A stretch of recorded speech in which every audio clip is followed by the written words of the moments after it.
Boa noite, amados irmãos, graça e paz do Senhor Jesus Cristo. É um prazer novamente estar meditando na palavra do Senhor com a igreja e com aqueles que também nos assistem via rede social.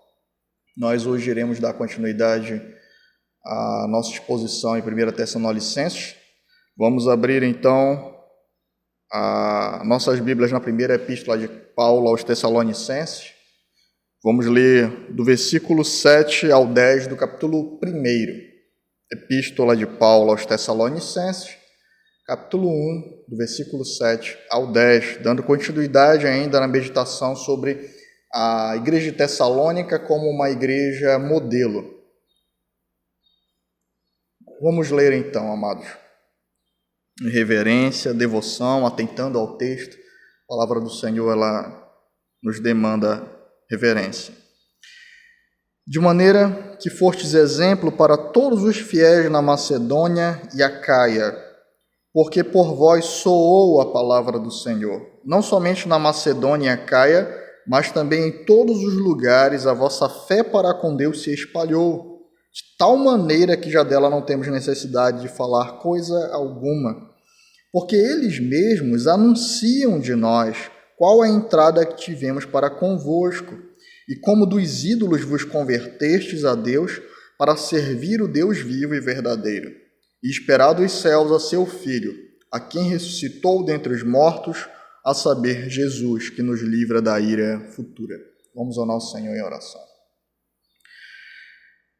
Deus amado, Pai eterno e querido, Santo Deus, nos colocamos diante de Ti neste momento, Senhor, rogando que em mais este dia Tu ilumine as nossas mentes, os nossos corações, Senhor, Tu nos ensine da Tua palavra, Senhor, Tu opere em nossas vidas, Senhor Deus, e em nossos corações por meio da Tua santa e poderosa, eterna palavra, Senhor.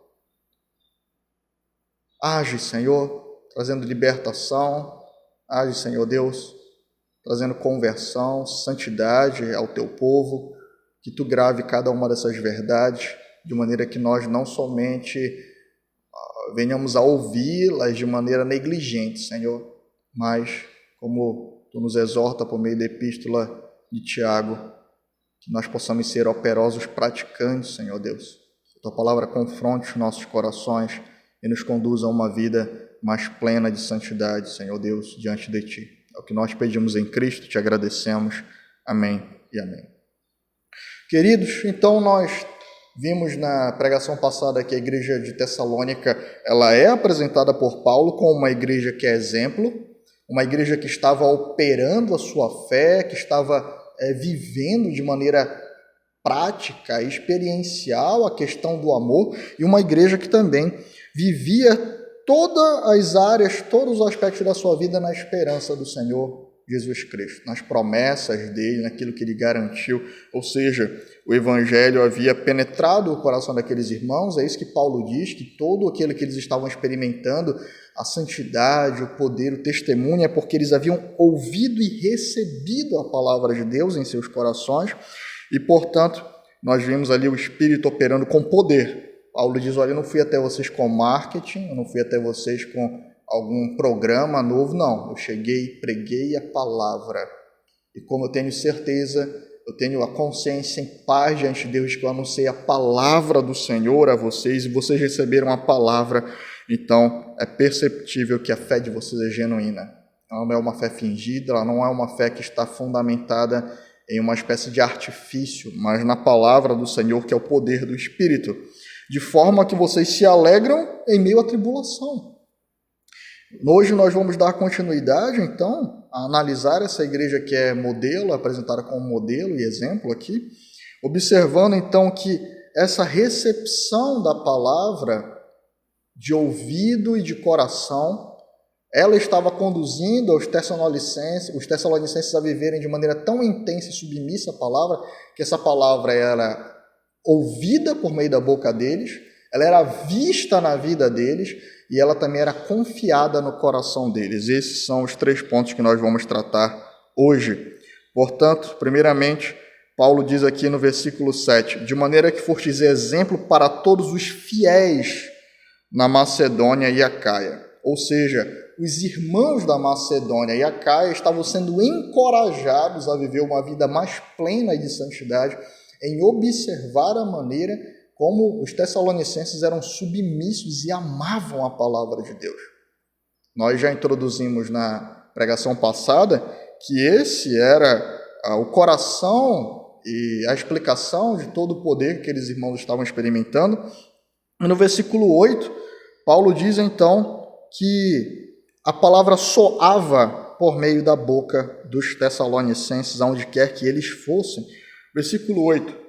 Porque por vós soou a palavra do Senhor, não somente na Macedônia e na Acaia, mas em todos os lugares a vossa fé para com Deus se espalhou de tal maneira que já dela não temos necessidade de falar coisa alguma. Esse é o nosso primeiro ponto.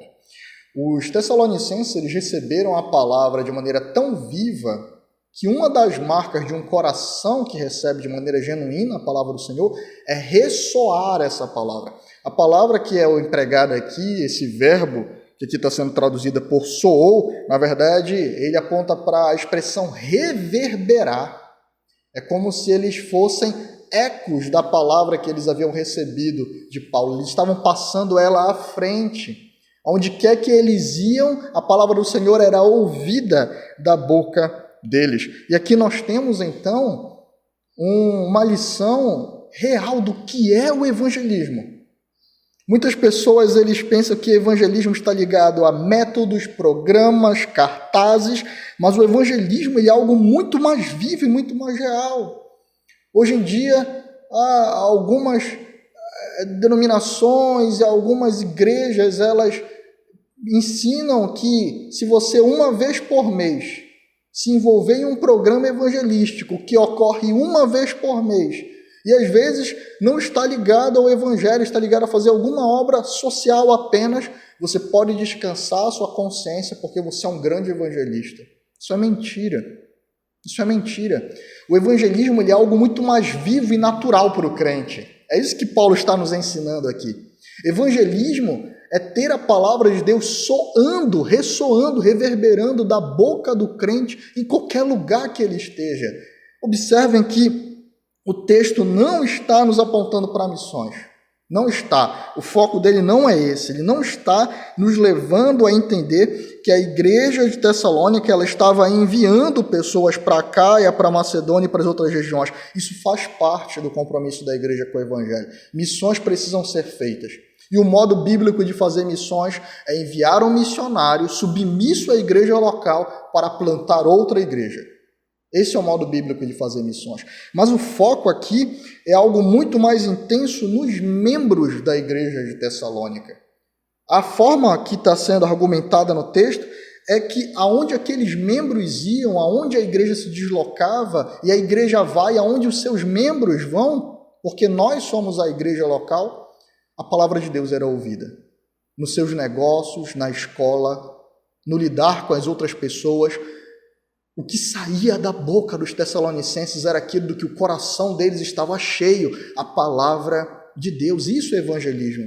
É algo muito mais real e natural para o crente. Quando o crente fala sobre casamento, quando o crente fala sobre sexualidade, quando o crente ele vai na padaria, no barbeiro, no açougue, no trabalho, quando o crente ele fala sobre pandemia, quando o crente fala sobre qualquer assunto, exatamente porque a palavra ela rege todos os assuntos, é uma oportunidade de anunciar o evangelho para aqueles com quem nós conversamos. Anunciar a perspectiva bíblica sobre o casamento, o propósito de Deus para a família, a forma como o casamento aponta para o relacionamento entre a igreja e Cristo. Você tem a oportunidade de anunciar o evangelho por meio da explicação bíblica, da visão do crente sobre o casamento. Quando você fala da visão do crente, da visão bíblica sobre trabalho, você pode apontar para Deus como provedor, para o homem como alguém digno, que recebe da graça do Senhor. Você pode anunciar o evangelho por uma perspectiva bíblica do trabalho.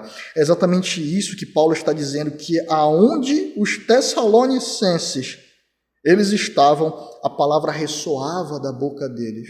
E por quê? A explicação foi dada anteriormente, o coração deles estava cheio da palavra de Deus. Em tudo o que eles faziam, a forma como eles argumentavam, a visão de vida desses homens e dessas mulheres estava fundamentado na palavra de Deus, estava fundamentado no Evangelho. Depressão, ansiedade, crises conjugais, tudo pode ser tratado à luz da palavra. É exatamente isso que nós temos aqui, o Evangelho sendo anunciado pelos tessalonicenses aonde quer que eles estivessem. Quando eles viajavam, o assunto deles era o Evangelho. Era a vida sendo vista através do Evangelho do Senhor. Como eu disse, missões são extremamente importantes à igreja local. Nós, como igreja local, temos que fazer o que é possível para fazer missões à luz da Escritura. Não devemos deixar a nossa consciência ser subjugada por cobrança de programas ou de cartazes denominacionais. Não é esse o nosso foco como igreja local, mas estar submissos à Escritura. Se aquele programa ele é bíblico, se aquele programa ele atende os requisitos da Escritura, é glória a Deus, vamos nos envolver. Mas o evangelismo é algo muito mais intenso e natural. Como diziam os puritanos, o evangelismo é feito pelo crente em todo o tempo, em todos os lugares e a todas as pessoas. Não devemos enganar a nossa consciência, não devemos silenciar a nossa consciência por participar de eventos que não são evangelísticos e aí arrefecer o nosso coração, descansar o nosso coração, mentindo para nós mesmos de que nós somos grandes evangelistas, quando na verdade na nossa própria casa às vezes nós não temos coragem de falar sobre o evangelho.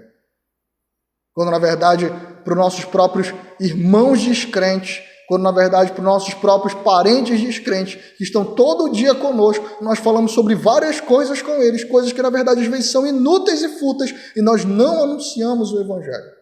Não devemos deixar a nossa consciência descansar. Todos os assuntos precisam ser tratados à luz da Escritura, à luz do Evangelho. Uma outra questão é o conteúdo da mensagem. O que reverberou da boca dos tessalonicenses não foi uma experiência pessoal infundada. O que reverberava da boca dos tessalonicenses não eram historinhas. O que reverberava da boca dos tessalonicenses era a palavra do Senhor. É ela que tem poder. Se não é a palavra sendo pregada e anunciada, não tem importância nenhuma. Não tem impacto nenhum. Não tem conversão genuína, como Paulo disse, eu tenho consciência em paz de que a eleição de vocês é de Deus, porque a palavra foi anunciada. Portanto, existem vários eventos que mega estruturas são montadas, muito dinheiro é gasto, e você coloca ali, às vezes, um filho de Satanás para mentir para as pessoas, ou alguém que não tem compromisso e traz uma palavra adocicada, deturpada, adulterada, que não é o Evangelho. Quando você, de maneira pessoal, é procurado por uma pessoa em desespero, e você diz a ela uma palavra deturpada que não é o Evangelho, você não evangelizou aquela pessoa. Evangelismo está ligado ao conteúdo, primeiramente. Evangelismo é transmitir o Evangelho. Para isso, nós precisamos primeiro ter recebido o Evangelho, crer nesse Evangelho, porque era exatamente a convicção de que a palavra de Deus é poder para transformar, para salvar, que levava os tessalonicenses a soar essa palavra. Exatamente porque eles estavam cheios dela, que eles comunicavam de maneira tão natural aonde eles iam a palavra do Senhor. Isso tem aplicações locais profundas. Primeiramente, o que as pessoas têm ouvido quando elas vêm às nossas igrejas? É uma primeira pergunta que nós devemos fazer. O que as pessoas ouvem quando elas vêm às nossas igrejas? Será que o púlpito das igrejas estão ministrando o Evangelho, a palavra do Senhor? Eles estão cheios de confusão, estão cheios de massagem de ego, estão cheios de mensagens que são humanistas, mensagens que são egocêntricas, antropocêntricas, estão focados em agradar o homem? Ou será que quando as pessoas elas vêm à nossa igreja, elas estão escutando o Evangelho sendo ministrado, a palavra do Senhor sendo pregada? Mas, como eu disse, isso não tem aplicações somente locais, isso tem aplicações íntimas e pessoais. O que as pessoas têm ouvido da sua boca? O que é que tem reverberado da sua boca? Quando você conversa com os seus clientes, quando você conversa com os seus parceiros de negócio, quando você conversa com seus colegas na escola, o que tem saído da sua boca? Será que você tem reverberado a imundície deles? A imoralidade deles? Será que você tem reverberado a percepção mundana deles? Ou será que eles têm sido confrontados? Porque seja o que for que você trate, você trata à luz da palavra do Senhor e segundo os princípios dela. O que é que tem reverberado da sua boca, meu irmão, minha irmã? O que é que tem saído da sua boca? É o Evangelho, a palavra do Senhor? Ela é ouvida por meio de você? A vontade de Deus acerca de cada tema da vida tem soado por meio da sua boca? As pessoas ouvem o Senhor falando por meio da sua boca quando você leva o Evangelho, quando você fala da palavra dele. É a única forma de Deus falar por meio de nós. É quando nós apresentamos a palavra dele. É quando nós ressoamos, como o termo aqui muito bem diz, reverberamos a palavra dele. Os Tessalonicenses eles não estavam preocupados em reverberar qualquer outra coisa senão a palavra. A boca fala do que o coração está cheio. Um coração cheio da palavra, ele irá falar da palavra. Mas um coração cheio do mundanismo, ele irá falar de maneira mundana e perversa. O segundo ponto aqui é que, por terem recebido a palavra, os Tessalonicenses não somente falavam da palavra onde quer que eles estivessem, mas a palavra era vista na vida deles. Ou seja, a forma como eles se comportavam também testemunhava da palavra. Olha só o que diz o versículo 9. Porque eles mesmos anunciam de nós qual a entrada que tivemos para convosco e como dos ídolos vos convertestes a Deus, para servir o Deus vivo e verdadeiro. Eles pegaram os ídolos que eles tinham e eles jogaram fora. Eles pegaram toda a religião falsa, e ali tinha muitas religiões concentradas. A cidade de Tessalônica era uma cidade que estava na Via Ignácia. Muitas pessoas passavam por ali o tempo inteiro, eles eram influenciados por pensamentos e por religiões de todos os tipos. Mas quando o Evangelho chegou para judeus e gregos de todas as nacionalidades, nós vimos que houve transformação de vida. Observe como o Evangelho ele transforma a cultura, como o Evangelho ele tem impacto independentemente da etnia, da nacionalidade, da cultura que a pessoa tem, ela transforma, porque agora ela conduz santos que estão sobre uma cultura redimida em Deus. E eles lançaram fora os ídolos deles. Para os gentios, para os romanos, a questão de ter vários deuses, isso é algo comum dentro da percepção deles. A cosmovisão deles era regida por isso. Aqueles deuses precisavam ser servidos porque na cabeça deles eles dominavam sobre diversas áreas. Sobre a agricultura existia um Deus. Sobre o comércio existia um outro Deus. Sobre a fertilidade existia um outro Deus.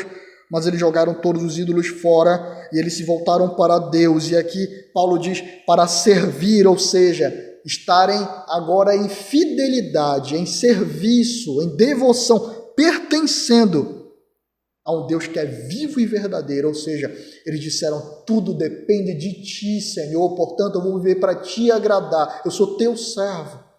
Não interessa mais os outros deuses. Agora eu te conheço de maneira genuína, portanto, eu irei te servir. A palavra serviço, ela está ligada exatamente a uma palavra íntima da escravidão da época, ou seja, alguém que abre mão de toda a sua concepção e da sua vontade para servir a vontade do seu Senhor. É exatamente isso que o texto está dizendo. Eles abriram mão das suas vontades pessoais, entendendo que elas eram pecaminosas, para servir a vontade de Deus, e por isso a palavra era vista na vida deles. Agora eles se relacionavam nos seus casamentos como Deus desejava. Isso impactava. Aquela promiscuidade onde os gentios estavam costumeiramente envolvidos, ela foi deixada de lado, e eles eram fiéis às suas esposas. Aquela forma de negociar meio astuta foi deixada de lado e havia sinceridade e transparência nos seus negócios. Eles não viviam mais como pagãos, eles tiveram uma transformação profunda de vida. Todo coração que recebe genuinamente a palavra, ele não somente professa a palavra, mas ele é transformado pela palavra, de forma que a palavra é vista nos seus atos. Os seus atos são atos de obediência ao Senhor. É exatamente isso que Paulo está nos comunicando. E aqueles irmãos, eles obedeciam a Deus de maneira tão intensa que a lei do Senhor, os mandamentos do Senhor podiam ser contemplados por meio da vida deles. Isso é magnífico, irmãos.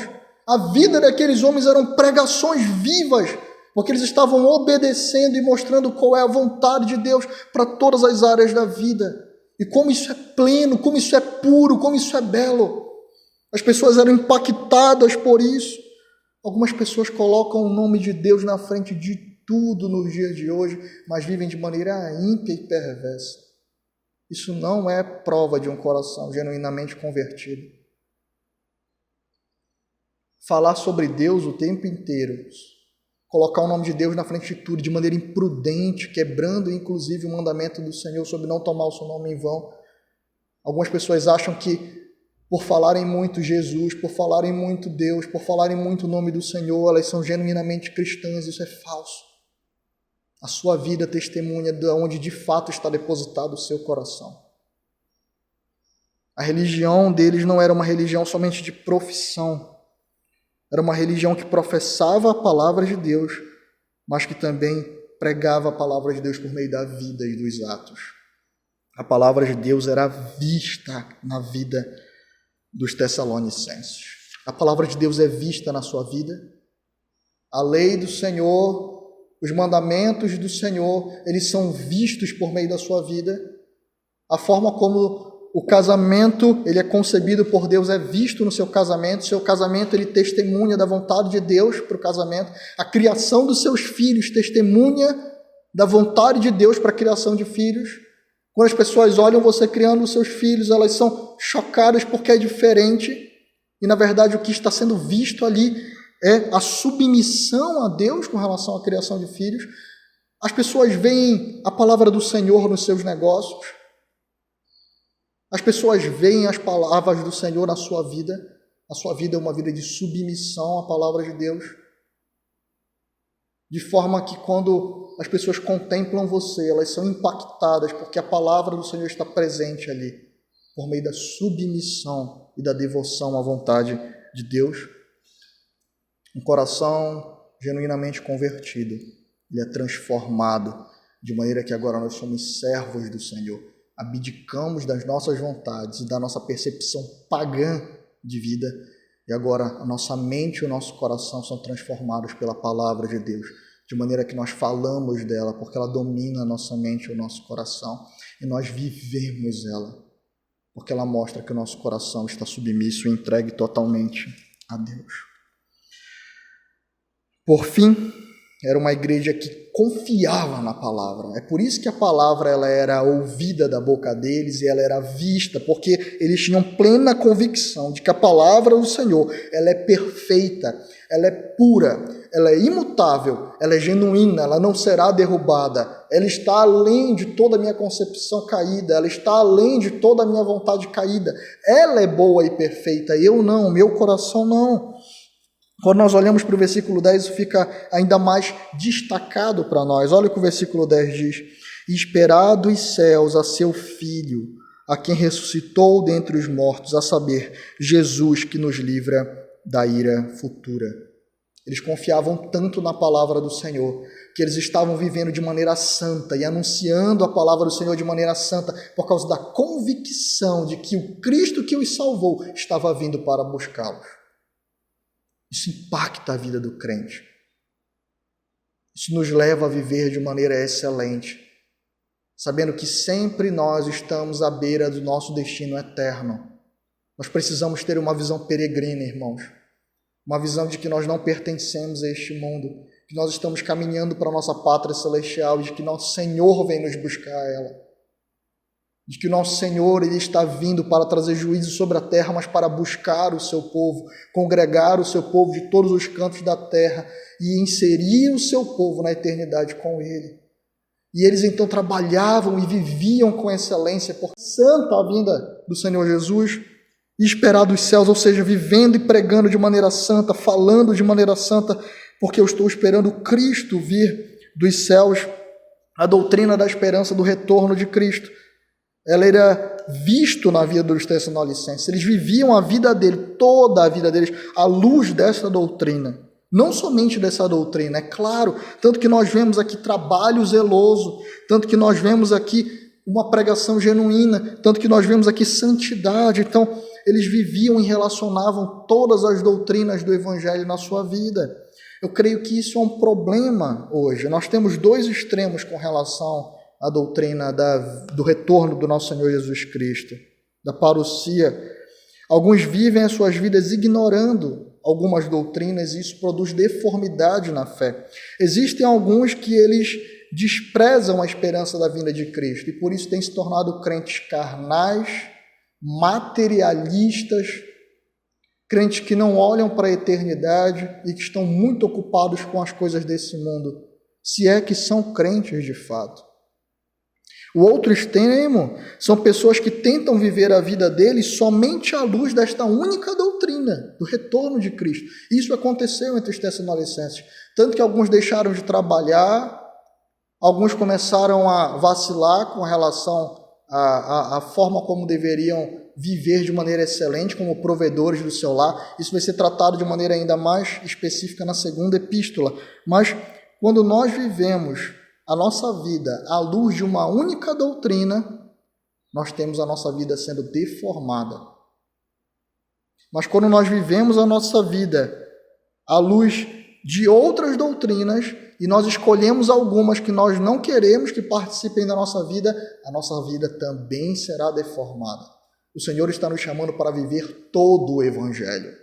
Todo. A palavra dele ela não pode ser recortada, ela é plena, ela tem que ser plenamente recebida e vivida.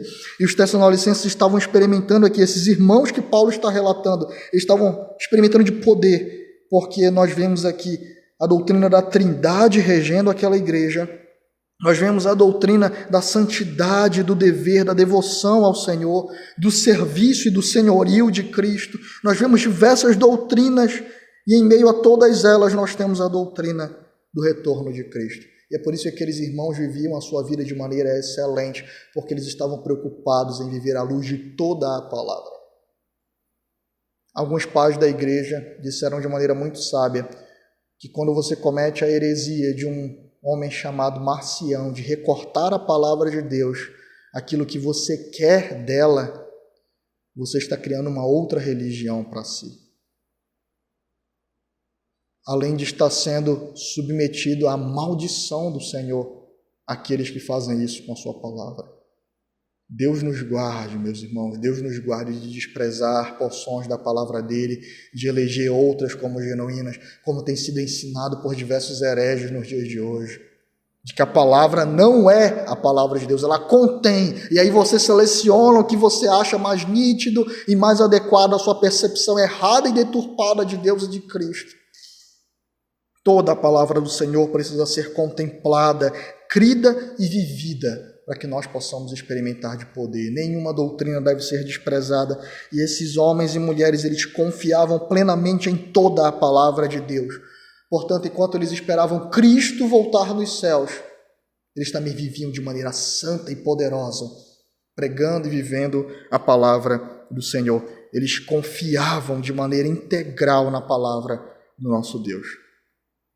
Para nós finalizarmos, então, vamos passar algumas aplicações finais e concluir a pregação.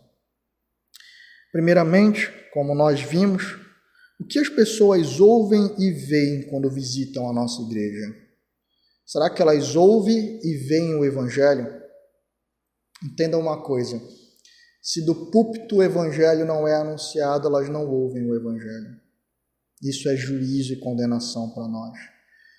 Mas se elas vêm às nossas igrejas e os cultos eles não estão no molde da Escritura, se os cultos são regidos por diversos quereres dos donos da igreja, de pessoas pecadoras, inconversas, insubmissas à palavra, se o culto ele não está submisso à palavra, as pessoas também não veem a palavra na nossa igreja. Mas quando toda a nossa igreja, ela vive para Deus, e isso inicia a ser testemunhado na vida pessoal dos crentes, mas também é testemunhado no culto, em um culto que se submete aos elementos da palavra, que é regulado pela palavra. O princípio regulador, ele não somente é do culto, ele é da vida, mas também do culto. Significa que quando uma igreja ela está genuinamente devota à palavra, submissa à palavra, em tudo que essa igreja faz, a palavra ela é vista, a submissão é vista. E quando alguém chega para você e pergunta: por que a gente não tem um globo de luz aqui durante o nosso culto? Você diz: porque a nossa igreja, ela entende que o culto deve estar submisso à palavra. Quando alguém chega para você e fala: por que a gente não põe um balão aqui de bombom no meio da igreja e durante o culto a gente estoura para ver se os irmãos eles ficam mais alegres? Você responde: porque o coração e a mente da nossa igreja está cativo à palavra. A palavra passa a ser o fundamento dos atos da igreja e, portanto, nós podemos descansar de que nós não estamos pecando contra Deus, porque o nosso coração e os nossos atos estão submissos à palavra.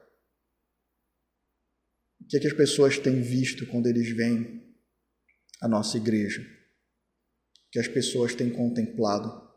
Pedro, ele fala uma coisa muito interessante na sua carta, que nós devemos estar prontos para dar a razão da nossa fé a todos aqueles que nos perguntarem sobre ela, de maneira que eles fiquem confundidos naquilo que eles nos acusam.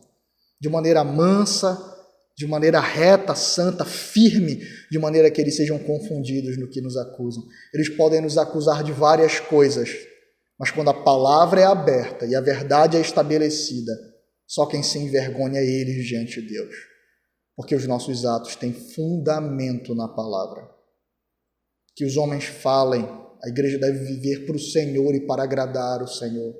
Que os ímpios, os lobos, aqueles que não têm compromisso com a palavra de Deus falem, mas eles serão envergonhados, porque quando a palavra é aberta e lida, eles não têm como sustentar o querer e o desejo deles, a não ser um coração caído e sem compromisso com Deus.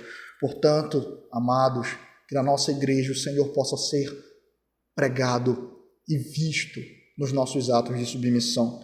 Mas, como eu disse, não somente na nossa igreja, mas também na nossa vida.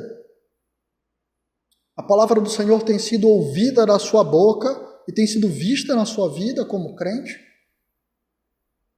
Isso é viver de maneira reta e devota ao Senhor. Isso é ter um coração como dos Tessalonicenses, que agora passou a servir a um Deus vivo, que exige santidade dos seus filhos porque Ele é santo, que governa todas as coisas e que tem a sua vontade revelada sobre todas as áreas da nossa vida. E como isso é belo, como isso traz paz ao coração. Saber que cada área da minha vida ela é governada por Deus, que cada área da minha vida está sob o senhorio de Cristo e que Ele me ensina em como viver essas áreas.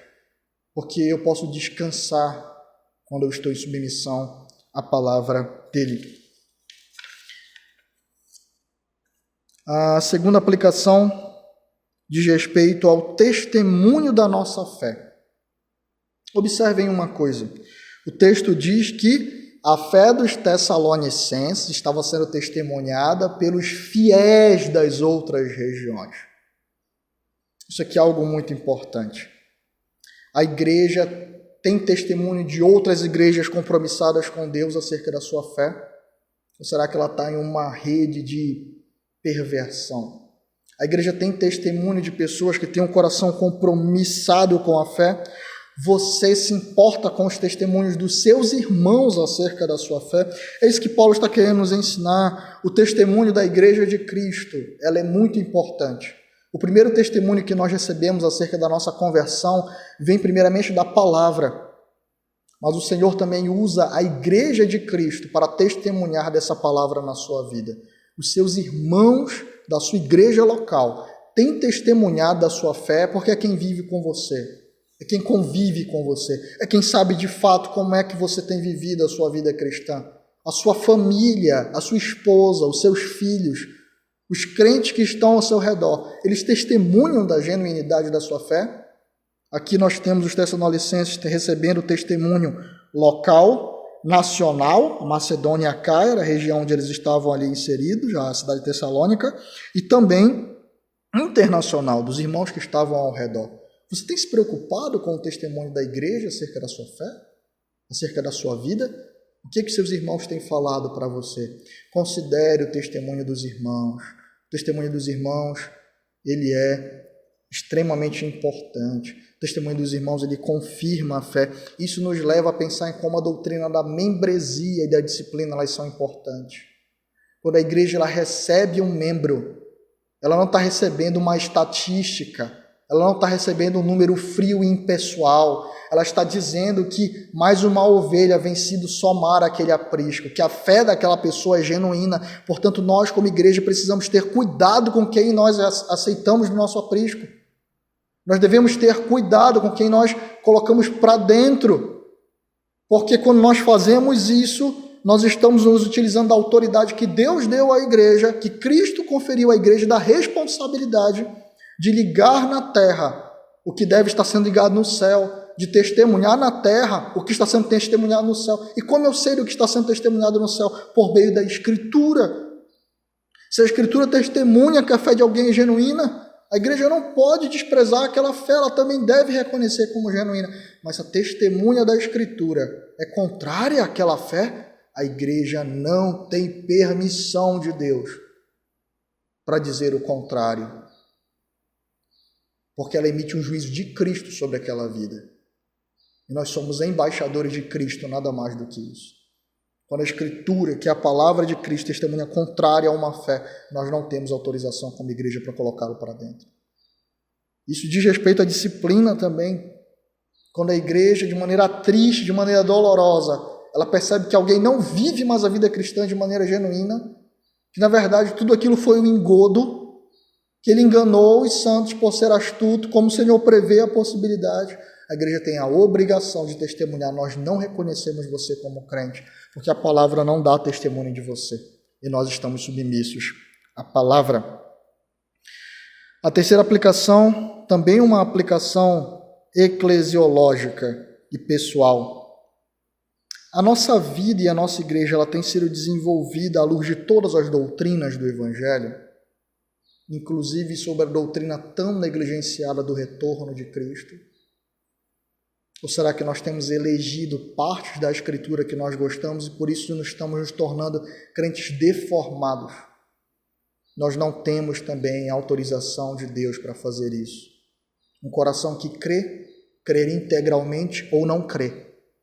Um coração que serve ao Senhor, serve integralmente ou não serve, porque o Senhor não compartilha da sua glória, o Senhor não compartilha da sua fidelidade, o Senhor não compartilha do seu povo. Portanto, toda a palavra de Deus ela é vista na nossa vida, ela é crida no nosso coração. Ou você, de maneira enganosa, tem selecionado porções e dito para você mesmo, não, eu monto o meu padrão de evangelho. Assim como eu monto o meu perfil nas redes sociais, eu também escolho o que eu quero montar no meu perfil de evangelho. Não funciona assim. Ou é toda a palavra ou não é nada. Ou é de maneira integral o serviço a Cristo ou não há serviço. Ou a fidelidade é plena ou não há fidelidade. O evangelho é radical. Ele transforma de maneira perfeita o homem. Ele transforma a mente, coração e alma e coloca ele de joelho a vida inteira de serviço a Deus. Os ídolos são abandonados. Todos os ídolos, não somente aqueles que são em imagem, mas aqueles que estavam grudados no nosso coração e conduzindo a nossa vida. A idolatria, a sexualidade, a idolatria às vezes o trabalho, a idolatria a diversas áreas ela é abandonada. E agora eu sirvo ao Deus vivo e todas as áreas da minha vida passam a estar submissas a Ele. E eu vivo todas essas áreas na perspectiva escatológica do retorno do Cristo que me salvou e me redimiu, mas também está vindo me buscar para me inserir em uma eternidade de redenção e de glória com Ele. Não esqueçamos disso, meus amados irmãos.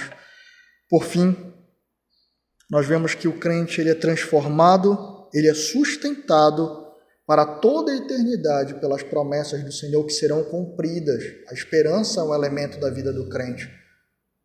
Mas se você é um ímpio, qual é a sua esperança? Viver, trabalhar, comer e morrer. Sua visão está limitada a isso. Apesar de você não crer, e independe da sua crença, a realidade ela está posta, e depois da morte segue-se o juízo. E onde você estará após a sua morte? Onde? Os crentes eles estão aguardando o Senhor Jesus Cristo, porque eles têm a plena certeza de onde eles estarão depois da sua morte, com Cristo.